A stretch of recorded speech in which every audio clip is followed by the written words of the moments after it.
इसे अजय ने पूछा है। इन्होंने अपने शहर का नाम नहीं लिखा है। और प्रश्न को लेते हैं।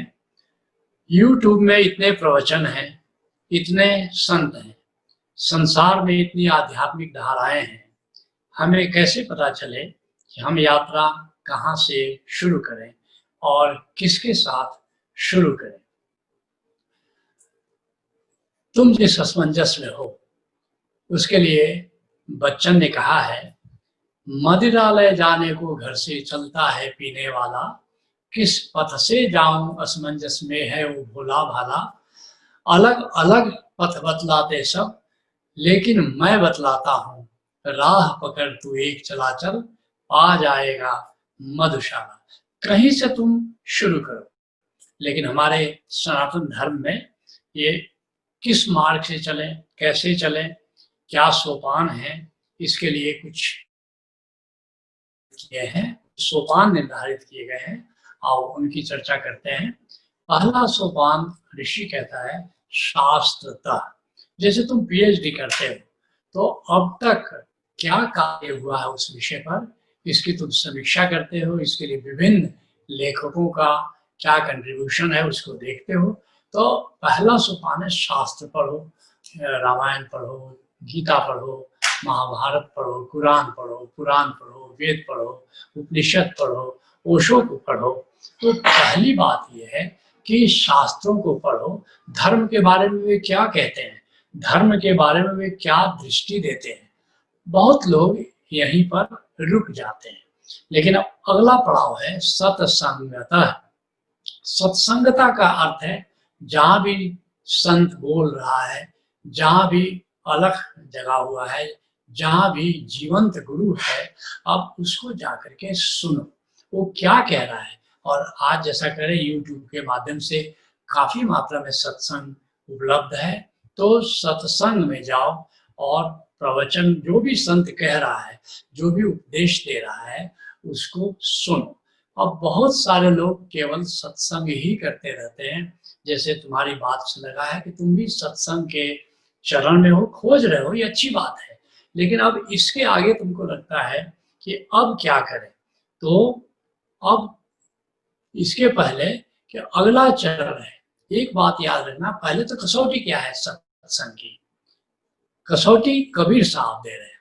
कहते हैं कि संगत ही जर जाओ, न चर्चा राम की, दूल्हा बिन बारात कहो किस काम की। कहते हैं कि जहां पर राम की चर्चा नहीं, नाम की चर्चा नहीं, ओंकार की चर्चा नहीं है, वो वास्तव में सत्संग नहीं है। संगत ही जर जाओ, न चर्चा राम की, दूल्हा बिन बारात कहो किस काम की। ये ओंकार जो है, ये साधना की बारात का दूल्हा है। अगर ओंकार की चर्चा नहीं हो रही है, ओंकार का ज्ञान नहीं दिया जा रहा है, तो वो सत्संग अधूरा है। सत्संग की पूर्णता वहीं पर जानो, उस गुरु की पूर्णता को तभी जानो कि वहां नाम की चर्चा है, वहां ओंकार की चर्चा है। ये तीसरा चरण है। और ये दूसरा चरण है। तीसरा चरण है गुरुतः। अब सत्संग करते करते, क्योंकि सत्संग में तुम्हारा नाता बौद्धिक रूप से जुड़ता है, सत्संग करते करते तुमको एक जगह लगेगा जहाँ हृदय की तंत्री झंकार कर उठेगी, वहां लगेगा कि बस यही चरण है जहाँ हम झुक सकते हैं। यही एक एक भीतर एक प्रेम की तरंग है, कुछ कुछ होता है।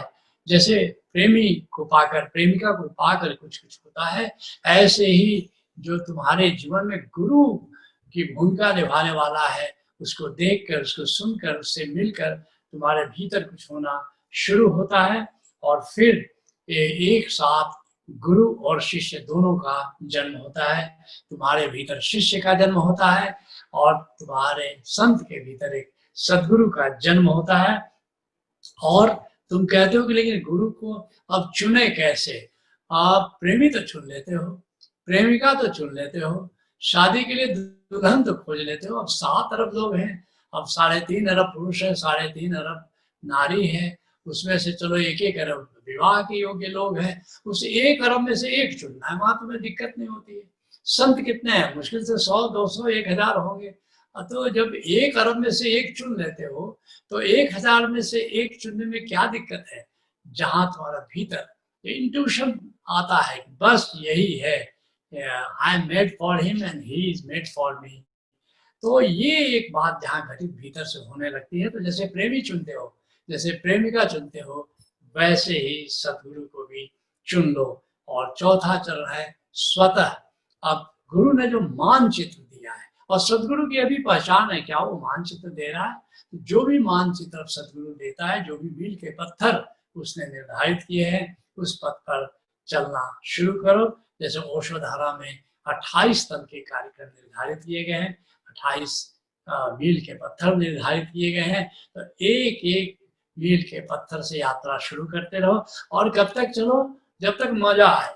एक बात याद रखना, कसौटी क्या है, किसी भी मार्ग, किसी के गुरु के साथ चलो, कसौटी क्या है, अगर देख रहे हो कि तुम्हारा आनंद बढ़ रहा है, तुम्हारे भीतर जागरूकता बढ़ रही है, तुम्हारे भीतर प्रेम बढ़ रहा है, इसका मतलब जिस राह पर तुम चल रहे हो वह राह तुम्हारे लिए अनुकूल है। पांचवा प्रश्न, धर्मेंद्र सिंह जसोटिया जम्मू से पूछ रहे हैं, जब तक मेरा संसार ठीक नहीं है तब तक ध्यान मेरे लिए कैसे संभव है। लेकिन मैं कहूंगा, जब तक ध्यान ठीक नहीं है, संसार में चलना कैसे संभव है। ये गजब की बात है। ये दोनों एक दूसरे पर निर्भर हैं। तुमने ऋषि को कहते सुना होगा, विद्या ददाति विनयम। ये विद्या क्या है, विद्या है वाचक ज्ञान और अनुभव ज्ञान। किताबों में जो लिखा है, जो नॉलेज है, जो शिक्षक है, वो वाचक ज्ञान देते हैं। और क्या है, अनुभव ज्ञान, जो एक्सपीरियंस पर निर्भर करता है, जो भीतर जाकर के घटित होता है। भीतर आत्मा का अनुभव करते हो, भीतर आत्मा के डिफरेंट डायमेंशन का अनुभव करते हो, ये अनुभव ज्ञान है। कहता है ऋषि की, विद्या ददाति विनयम, विनया ददाति पात्रताम, पात्रत्वात् धनम आपनोति, धनात् धर्म तथा सुखम। ये जो संसार है कैसे ठीक होगा, पहली बात की विद्या।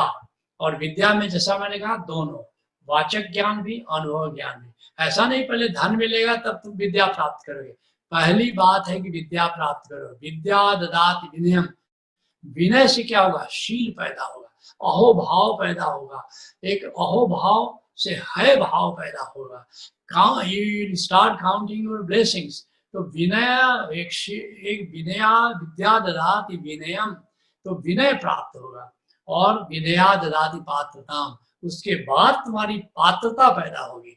और पात्रत्वात् धनम आपनोति, उस पात्रता से धन पैदा होगा, उस पात्रता से तुम्हारा संसार ठीक होगा।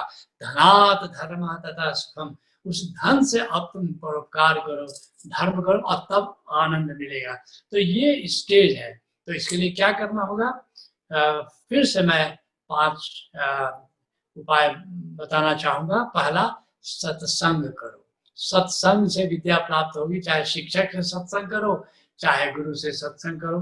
दूसरा, सदगुरु से नाता जोड़ो, सदगुरु के नजदीक आओ, सदगुरु का कोई काम करने लगो। जिसके नजदीक आना है थोड़ा उसका कुछ काम ले लो, फिर देखो तुम कितना नजदीक आ जाते हो, सदगुरु से नाता जुड़ जाता है।